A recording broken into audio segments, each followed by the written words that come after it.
This country, once called the murder capital of the world, due to the gangs that operated within it. Now, everything has changed. Factories, farms, schools, massive machines, and more.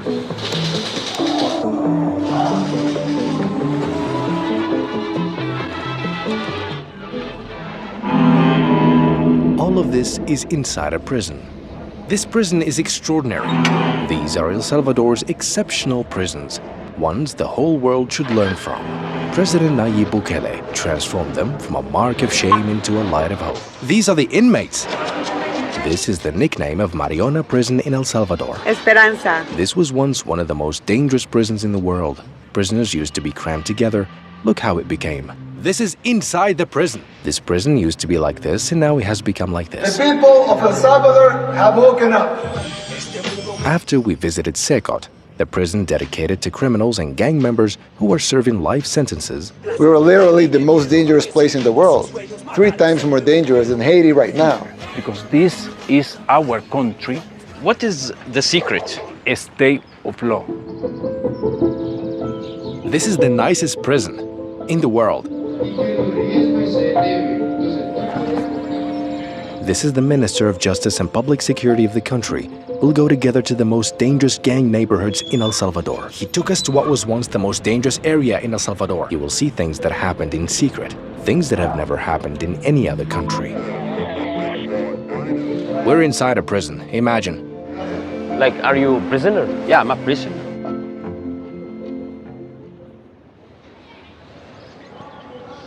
You might think this is a school or a university, but we're inside a prison. These are the prison guards. And these are the prisoners working here. I'll show you.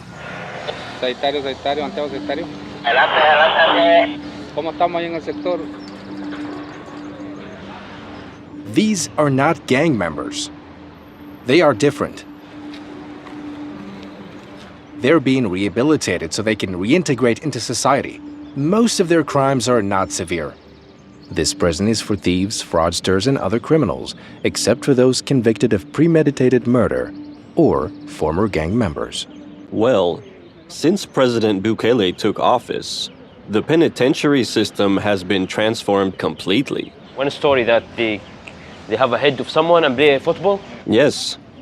They used to play football with someone's head here. For every 1 day of work, 2 days are deducted from their sentence. That's why all the inmates want to work. So the damage these people caused to the population at some point in time, now they are paying it back by doing good things for the people.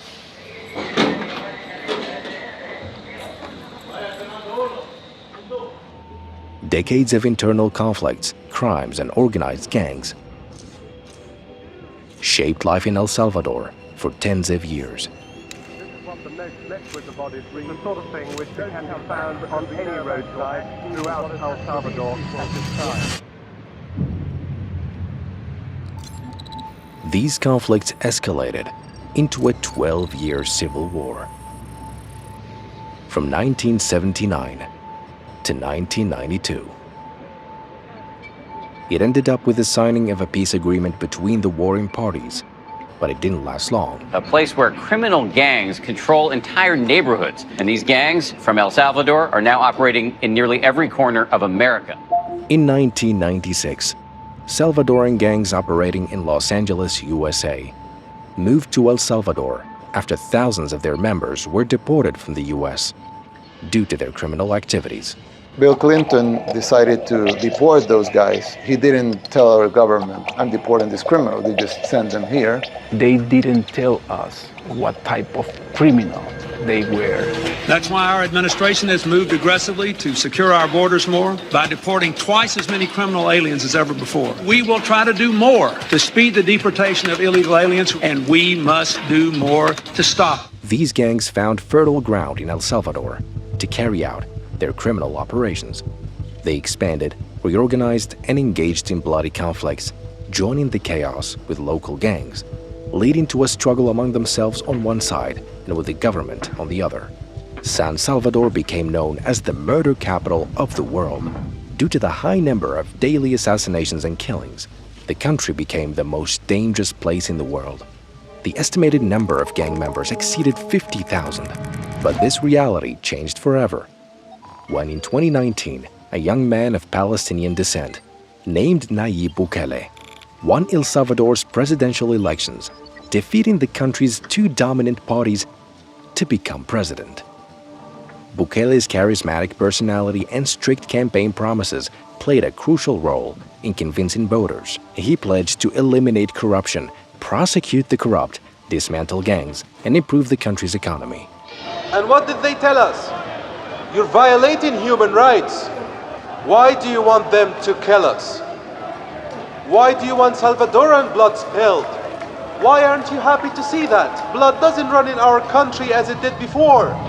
He fought corruption, brought corrupt officials to trial, and waged a relentless war against terrorist gangs fearlessly.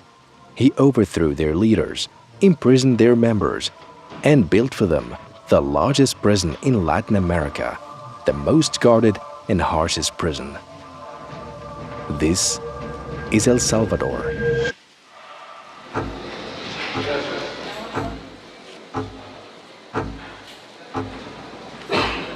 When prisoners are admitted to prison, they ask them about their previous professions. Among them are doctors, engineers, and professionals from all fields, who are then assigned to teach other inmates.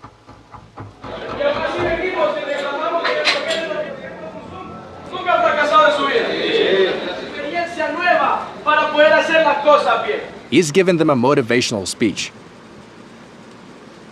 telling them about their value to society. He's motivating them to leave this place as changed individuals. The cells are over there and the classrooms are over here.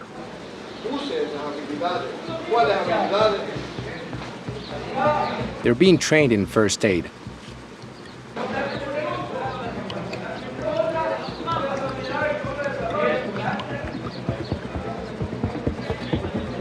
This is the number of students, and these are the courses they're currently taking. They are in class now. There's a screen in every classroom where they register attendance using facial recognition. What a prison!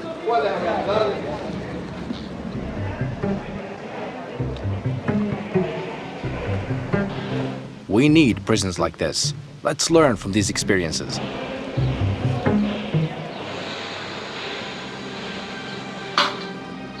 This is a factory inside the prison.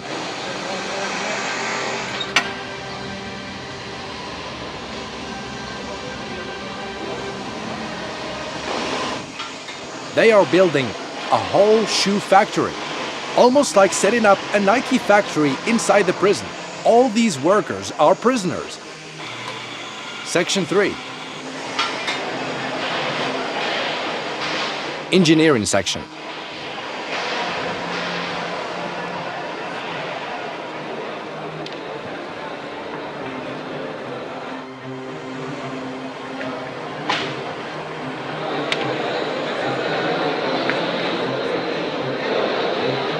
There's a large number of inmates, and all of them are undergoing training.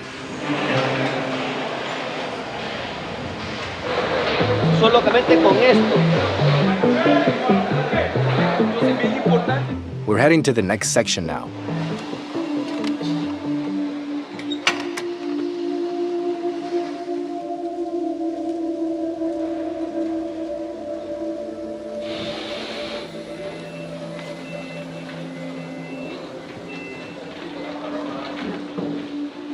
Electronics section. Here, prisoners manufacture all kinds of electrical appliances. They're taught how to make refrigerators, washing machines, computers, and fans. They're being prepared for life after their release. He used to sell drugs, and now he's the head of the electronics department. Here they teach them vehicle maintenance. They repair police cars, motorcycles, and prison vehicles. This is a music band inside the prison. All of them are prisoners. Ok, buenos días, bienvenidos directamente desde el Centro de Formación Laboral de Esperanza para todos ustedes. They say this singer was very famous on TikTok, but he got into the drug business with his girlfriend and ended up here.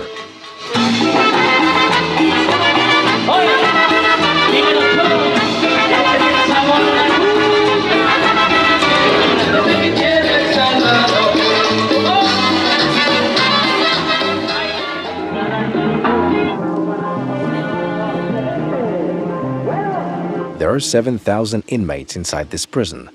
After they complete their training, they're taken to a massive prison facility outside the city. It is an expansive area with security fencing and cameras surrounding the prison. It contains farms, factories, and massive machinery. This is the prison. The prisoners here have no gang affiliations. They are the core of these rehabilitation programs.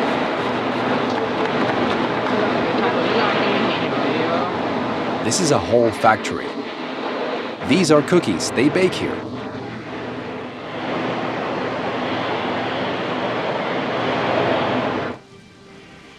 This is inside the prison. They're playing chess.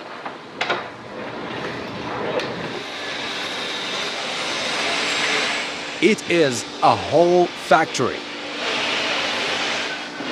But all these workers are prisoners. They produce 500 school desks inside this building. It feels like walking into IKEA. Daily for public schools. Many Latin American countries are trying to replicate this model. So I hope this model spreads.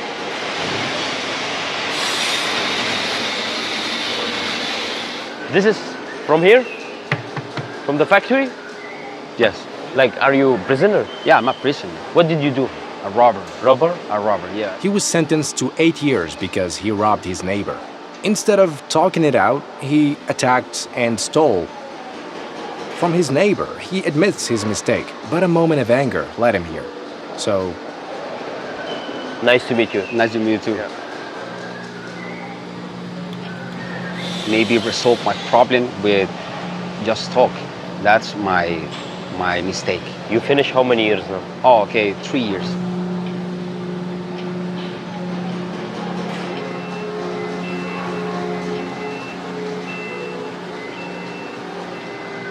Alaska? Así es. It's a gift for you. Thank you so much, man. You're welcome. Look, there are farms inside the prison.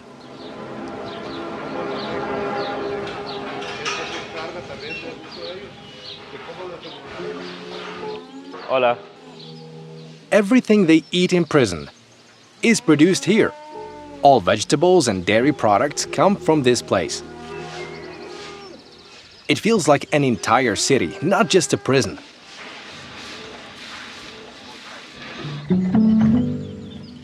Now, let's see how the neighborhoods have changed. We'll see how people live there after cleaning up the neighborhoods from gangs and placing them in Secot prison. The neighborhood's name is La Campanera. We won't be alone. We'll be accompanied by the Minister of Justice and Public Security. ¿Cómo estás?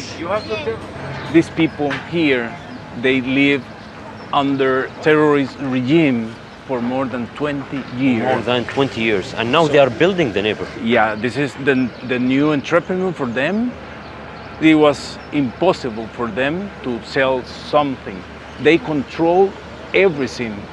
Like 2 years ago, if I want to walk here, it's possible? No. You will die. I will die? Yes.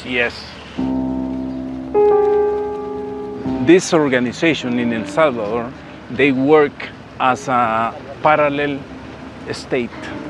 It's a criminal parallel state. So the government wasn't controlling this area before? Because it was impossible. Hola, buenos días. Hola. ¿Qué tal? ¿Cómo están? After El Salvador's civil war, more than 75,000 people lost their lives. But after that, during the gang activity period, we lost more than 125,000 of Salvadorians. Civilians? Yes, killed by the gangs. That's like more than a war. Yes. Y esta guerra, con Dios, con el apoyo del presidente y con los millones de salvadoreños, la vamos a ganar. The first year of our president Nayib Bukele, we saw that maybe more than 90% of our territory was controlled by gangs organization. More than 6 million people under terrorist regime. 90%? 90% of the country? Of the country. Controlled by the gang.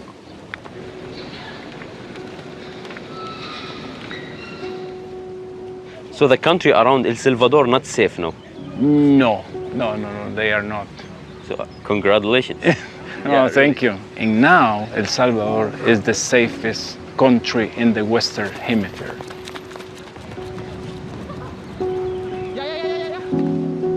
You can see in a lot of countries right now in America Latina, criminal organizations are strongest than the government. The government. For Nayib Bukele, this is not allowed. Finished. Yeah.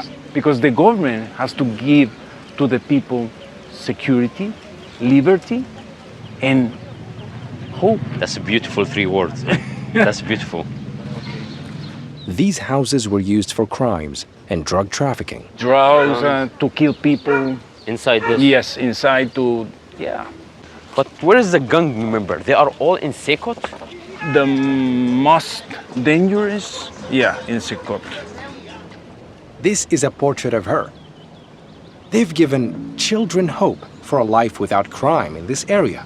We're now walking in what used to be the most dangerous area in all of Latin America. Now they feel free because we apply our own solution without anyone outside of El Salvador telling us what we have to do to recover our country. So we're safer than Canada, safer than Chile, safer than Uruguay, safer than the US, safer than any country.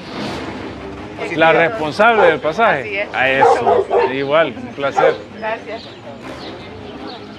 Do you see these walls? The gangs built them so the police couldn't enter. They were high walls, but the residents tore them down after the neighborhood became safe. This woman told us how her neighborhood was once the most dangerous. She and her daughters couldn't leave their house or walk around the area. A murder happened right here. They shooting every day. Like now you only hear firework. You know gun. Yes. Celebrations. 2 years ago, this man had to pay the gang just to be allowed into the area. She said they tried to recruit her into the gang, but she refused, so they beat her repeatedly until she fled the area. But she has returned now that the area is safe. A transformation like this can happen in just 2 years. Oh, Lord, have mercy on us. It all takes good leadership.